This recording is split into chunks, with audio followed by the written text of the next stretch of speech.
പിതാവിൻ്റെയും പുത്രൻ്റെയും പരിശുദ്ധരൂപിയുടെയും നാമത്തിൽ ആമേൻ. ഇന്നത്തെ ഒരു ചിന്താ വിഷയം അല്ലെങ്കിൽ ഒരു ചിന്ത, വചനം മാംസമായി നമ്മുടെ ഇടയിൽ വസിച്ചു. വചനം മാംസമായി ക്രിസ്തുവിൻ്റെ രൂപത്തിൽ നമ്മുടെ ഇടയിൽ വസിച്ചു. എന്തിനു വേണ്ടിയായിരിക്കും അത്? നമ്മുടെ മാംസം വചനം ധരിക്കുന്നതിന് വേണ്ടി. നമ്മൾ കൂടുതൽ വിശുദ്ധിയിൽ ജീവിക്കാൻ തുടങ്ങുമ്പോൾ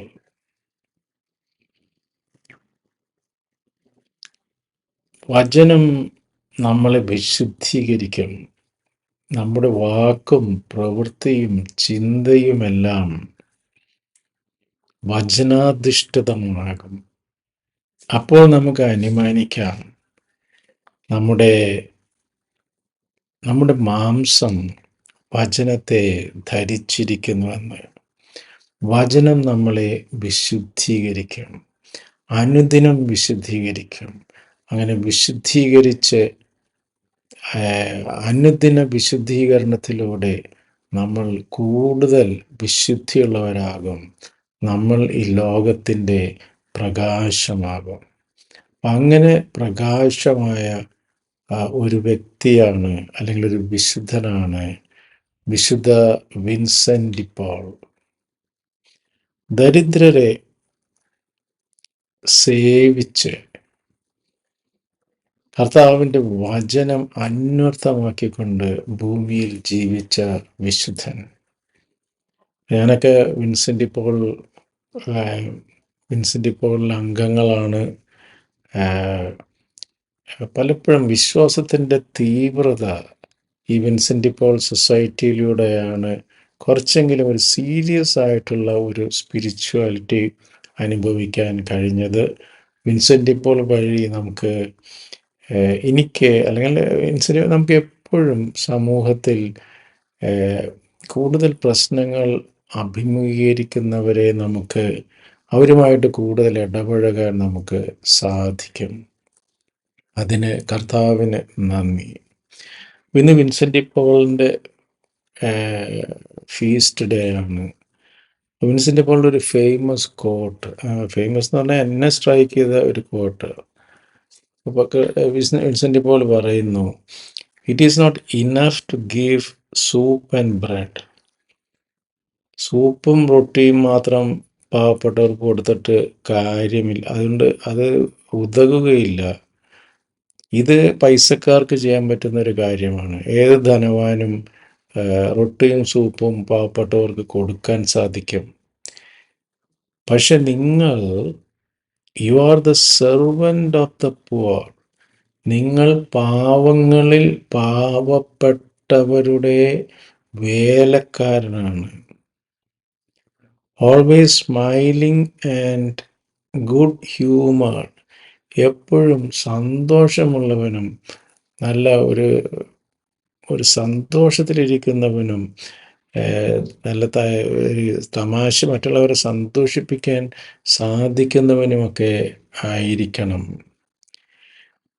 ഈ സമൂഹത്തിലെ പാവപ്പെട്ടവരിൽ പാവപ്പെട്ടവർ, ദേ ആർ യുവർ മാസ്റ്റേഴ്സ്. അവർ നമ്മുടെ മാസ്റ്റേഴ്സാണ്. Terribly sensitive and exacting master you will see.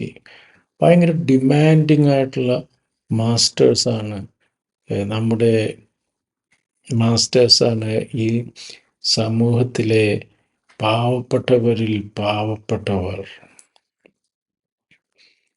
And the uglier and the dirtier they will be, the more unjust and insulting. അവർ എത്രയും വിരൂപത കൂടുന്തോറും അവർ കൂടുതൽ ഡിമാൻഡിങ് ആയിരിക്കും. The uglier and the dirtier. വിരൂപതയും അഴുക്കും കൂടുന്തോറും അവർ കൂടുതൽ ഡിമാൻഡിങ് ആയിരിക്കും. ചിലപ്പോൾ നമ്മൾ തെറി വിളിക്കും, ഇൻസൾട്ടിങ് ആയിരിക്കും. The more love you must give dum. അങ്ങനെയുള്ളവർക്ക് കൂടുതൽ സ്നേഹം നമ്മൾ കൊടുക്കണം. അതാണ് വിൻസെൻ്റ് പോളിൻ്റെ സന്ദേശം. ചുരുക്കി പറഞ്ഞ സൂപ്പും ബ്രെഡും ഒക്കെ അത് മാത്രം കൊടുത്ത് മിണ്ടാതിരുന്നാൽ പോരാ. അത് ഏത് കാശുള്ളവനും കൊടുക്കാൻ പറ്റും. പക്ഷേ വിൻസെൻ്റ് പോൾ സഭയിലുള്ളവർ അല്ലെങ്കിൽ ക്രിസ്തു അനുയായികൾ പാവപ്പെട്ടവരിൽ പാവപ്പെട്ടവരുടെ ശുശ്രൂഷകനായിരിക്കണം, സെർവൻ്റായിരിക്കണം. അത് ഭയങ്കര സന്തോഷത്തോടുകൂടെ അത് ആ വേല ചെയ്യുവാൻ സാധിക്കണം. ഇവരിൽ പലരും വൃത്തിയില്ലാത്തവരും കാണാൻ ഭംഗിയില്ലാത്തവരുമൊക്കെ ആയിരിക്കും.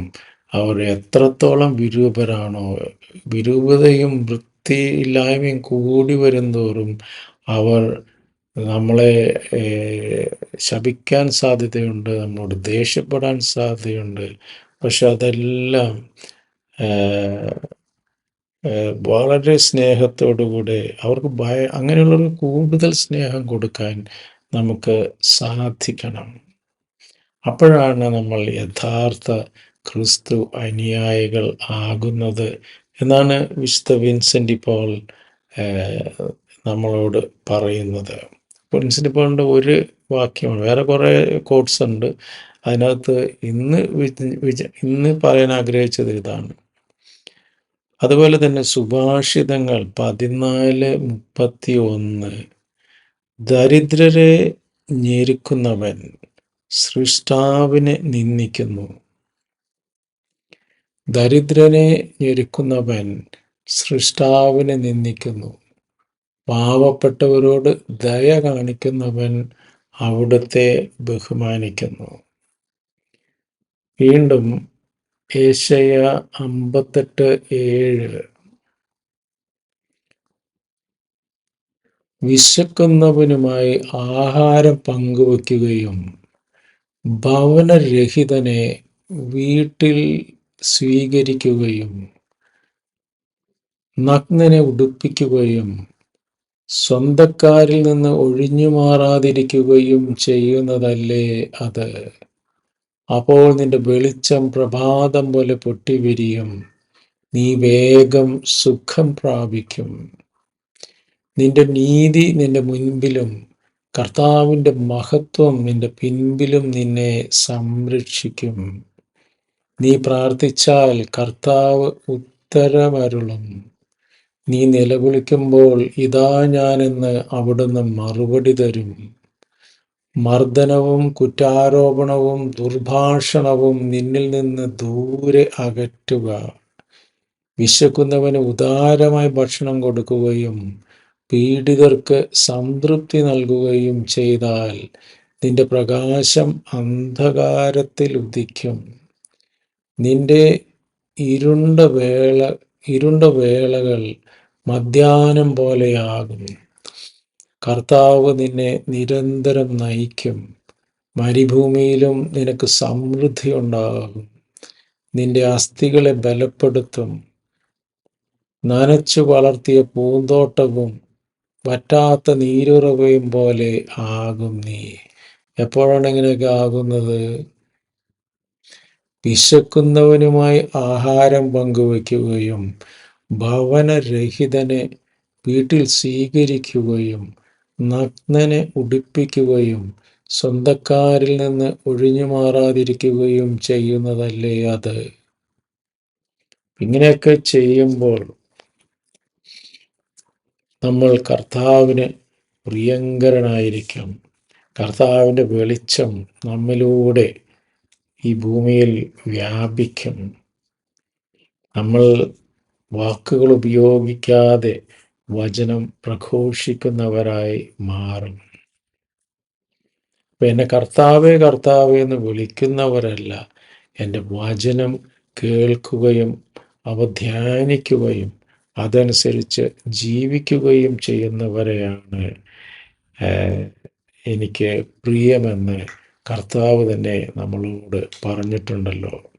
ഈ ഒരു തിരിച്ചറിവിലേക്ക്, ഈ ഒരു വിവേകത്തിലേക്ക്, ഈ ഒരു തീഷ്ണതയിലേക്ക് കർത്താവ് നമ്മളെ വിളിക്കുന്നു.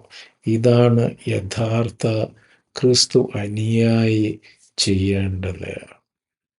ഈ ഒരു തുറവിക്കായി നമുക്ക് കർത്താവിനോട് പ്രാർത്ഥിക്കാം. സർവേശ്വരൻ നമ്മെ എല്ലാവരെയും സമൃദ്ധമായി അനുഗ്രഹിക്കട്ടെ. God bless. നിങ്ങളും എനിക്ക് വേണ്ടി പ്രത്യേകം പ്രാർത്ഥിക്കുമല്ലോ. ആമേൻ.